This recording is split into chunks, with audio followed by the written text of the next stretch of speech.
make a jellyfish. So I have a bit of glass on the end of this punny.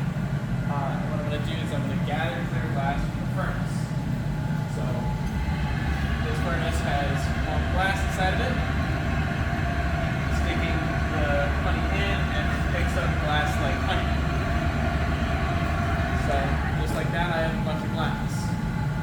Next, I'm going to come on over to this white color here and just dab a little bit of color right on the tip.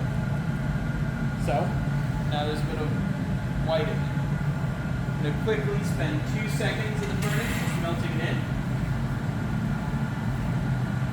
And then coming over, sit down at the bench. Next, I'm going to take a toothpick looking device and I'm going to stab all the way down.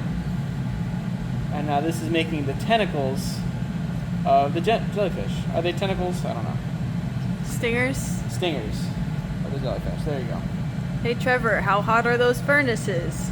I don't know. They're 1,150 degrees Celsius. So About 2,000 Fahrenheit. Yeah. I'm surprised you don't know that. Now I got to go back into the furnace and heat this back up. This is going to take.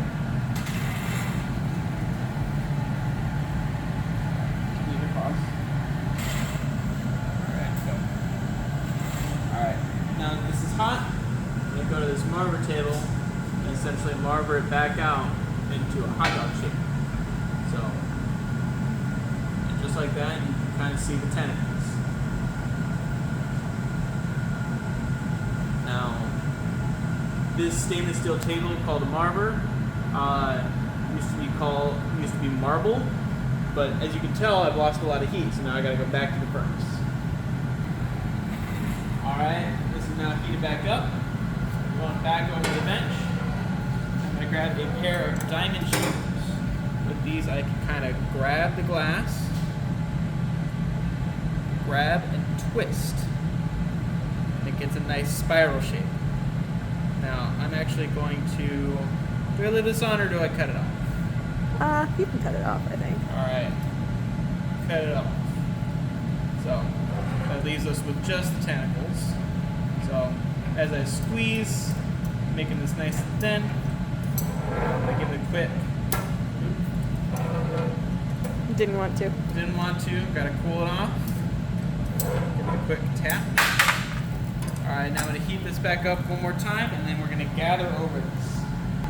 Alright, so now this is sufficiently cooled off. I'm going to gather over it. I'm actually going to gather glass of only the tip. So, I'm going to go back into the furnace,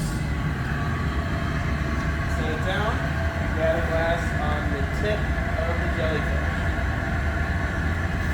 Coming out. Now there's hot glass on the tip. I'm going to go over and I'm going to grab some color. This nice blue color is nice and available. Gather the color, kind of spread it out. And I'm going to melt this color in. This color is like the color of frick. It's called frick. This gets melted in. Alright, so now that I've melted the color in, I'm going to go over and give it some ridges. So, got some color there. I'm going to go over to this mold and actually stick it in, and it's going to give it some ridges, which that's going to be an interesting shape, but there we go. So now it'll be an interesting guy, but we'll work with it. So now this is going to cool down and we're going to gather over it, completely encasing it in glass. Go. We decided to add one more layer of color, so we're just going to give this a quick stamp, and that adds a bit of color to the top. Ooh.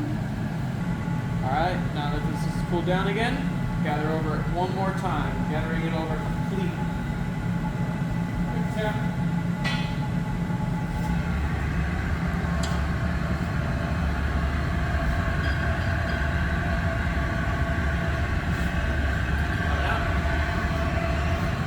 That's a lot of glass.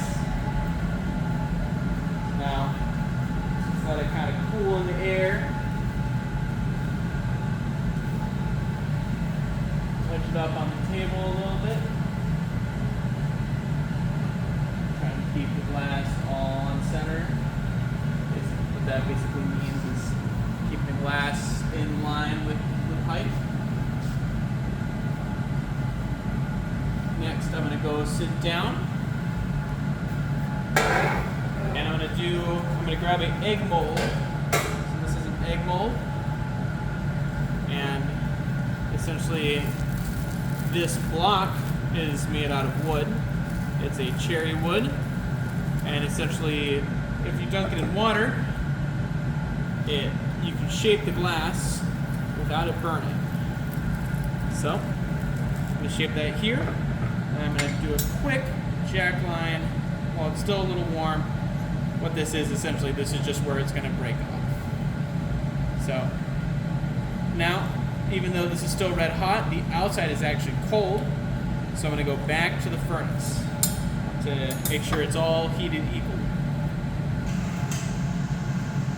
Alright, back nice and hot again. I'm going to grab the same exact mold, essentially continue to shape it. I want to essentially push this glass to try and look like an egg. And the hotter it is, the easier it flows. But the hotter it is, the less time I have to work with it, or the more time I have to work with it. But the heat, The harder it is to work with. The harder it is to work with, and that heat kind of dissipates fast. So even right now, I'm too cool, and I have to go back to heat. Okay. Back and heat it up. Going back. Grab my egg again. Get this nice and shaped. I'm quite happy with that shape. So what I'm going to do is, show up one more time, I'm going to grab my jacks again, and I'm going to constrict this down. So where I constrict is basically where I want this to break or fall off, because I need some way to separate the piece of art from the rest of the punny and glass that's this way. So as I constrict this essentially creates a place where it's weakest and the glass can break off. So there we go. Now these tools are steel too, so this is essentially stealing heat from this area. As I'm taking the heat, essentially this becomes the coldest part and the most brittle, where it can break off. I'm going to do the same thing with these diamond shears here. If I grab essentially around in a circle, it creates micro cracks, which will allow this to break off even easier.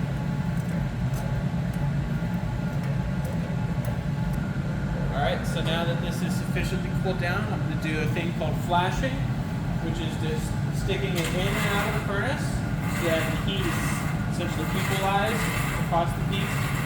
Doesn't break. I'm going to take it and I'm going to go to break off. Now this station here is where we break off the pieces and where we get to use our favorite tool known as the common butter knife. And this essentially, just like some of the other tools I was using, steals heat from this location. And I'm just essentially sawing at where I want this to break off. So all I need to do is stick it vertically and give it a quick tap. Now that my jellyfish is off, I'm going to grab a torch and heat the bottom. This essentially reheats the bottom and allows this to be has a flat bottom, and as well as it's not sharp, because as that broke off, it was very sharp. Now I'm taking another tool, the doorknob, to essentially flatten this and make it so that it will sit nice. So heating, give it a quick press, creates a little concave shape on the bottom. Next, I'm going to take these tongs so they can hold my piece, and this goes into the annealer. This This annealer is essentially like a reverse kiln. It's where we keep all of our pieces, where they stay hot, and then we press a button, and it essentially cools down to room temperature over around 24 or 26 hours. So that's how you make a jellyfish.